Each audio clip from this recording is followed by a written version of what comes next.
Ah, ito oh. Kunyari, itong mine.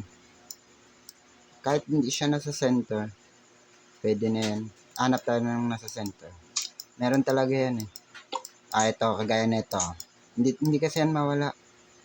Ito, pwede na rin to. Ang ginagawa ko is, diba, andito yung base ko sa kabila.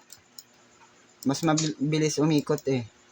Magmamarch ako sa mga tiles. Paikot dito, pag ganun.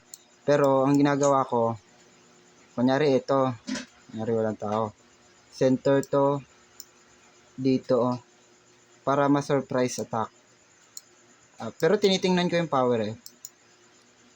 Ayan.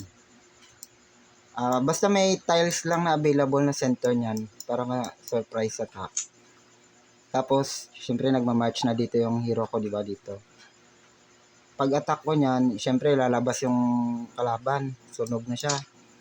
And then, pag back ko niyan, yung speed ko normal pa din.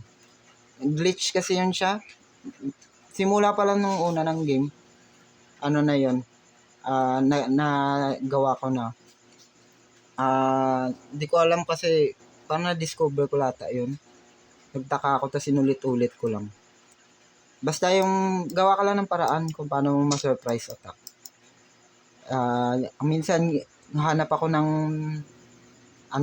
ng tiles na center kahit dito lang na side niya para ma-surprise attack ko siya. Yan. Tapos pag attack niyan, ang ginagawa ko, lumalabas ako agad. Yung marching ko ganun pa din, mabilis.